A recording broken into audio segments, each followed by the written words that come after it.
aux œuvres de vos mains. Vous avez mis toutes choses sous ses pieds. Or par là même qu'il lui a soumis toutes choses, il n'a rien laissé qui ne lui soit soumis. Cependant, nous ne voyons pas encore maintenant que tout lui soit soumis.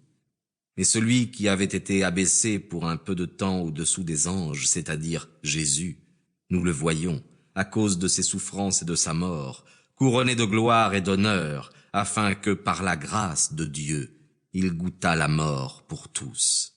Car il convenait que celui pour lequel et par lequel sont toutes choses, qui voulait conduire à la gloire un grand nombre de fils, éleva à la perfection par les souffrances l'auteur de leur salut. Car celui qui sanctifie et ceux qui sont sanctifiés sont tous issus d'un seul. C'est pourquoi il ne rougit pas de les appeler frères, disant « J'annoncerai votre nom à mes frères, je vous louerai au milieu de l'assemblée. » Et encore, je mettrai ma confiance en lui. Et encore, me voici, moi, et les enfants que Dieu m'a donnés.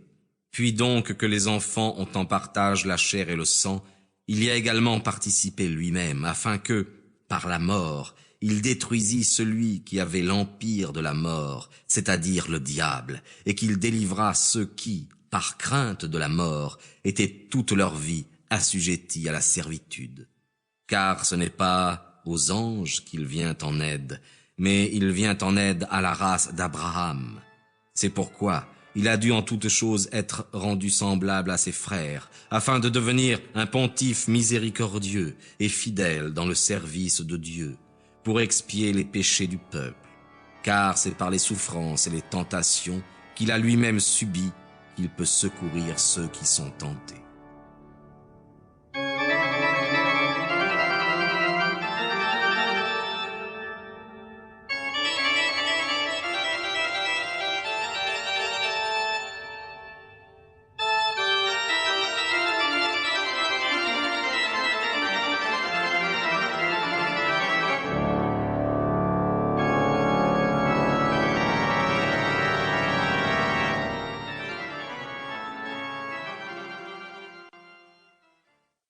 C'est pourquoi, frères saints, qui avez part à la vocation céleste, considérez l'apôtre et le pontife de la foi que nous professons, Jésus, qui est fidèle à celui qui l'a établi, comme Moïse aussi l'a été dans toute sa maison.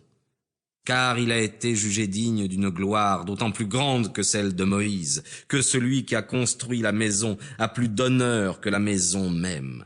Car toute maison est construite par quelqu'un, mais celui qui a créé toutes choses, c'est Dieu. Pour Moïse, à la vérité, il était fidèle dans toute la maison de Dieu, en qualité de serviteur, en témoignage des choses qui devaient être dites. Mais le Christ a été fidèle en qualité de fils sur sa maison, et cette maison, c'est nous, pourvu que nous retenions ferme jusqu'à la fin la confiance et la gloire que nous espérons. C'est pourquoi, selon ce que dit l'Esprit Saint, aujourd'hui, si vous entendez sa voix, n'endurcissez pas vos cœurs, comme au temps de l'irritation et au jour de la tentation dans le désert, où vos pères m'ont tenté, m'ont mis à l'épreuve et ont vu mes œuvres pendant 40 ans.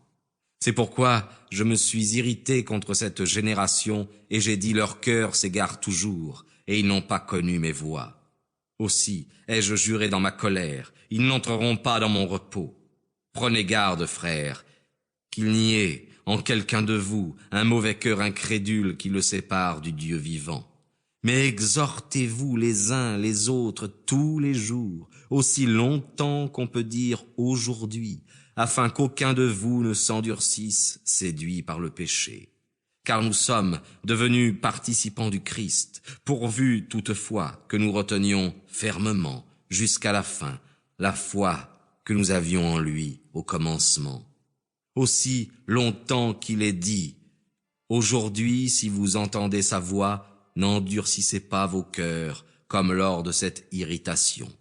Car quelques-uns, l'ayant entendu, irritèrent le Seigneur, mais ce ne furent pas tous ceux qui étaient sortis d'Égypte sous la conduite de Moïse. Or, contre lesquels Dieu fut-il irrité pendant 40 ans? N'est-ce pas contre ceux qui avaient péché, dont les cadavres furent renversés dans le désert, et auxquels Dieu To keep listening to this audiobook, I've left you a link in the description so you can do it, at no cost thanks to Audible's 30-day free trial.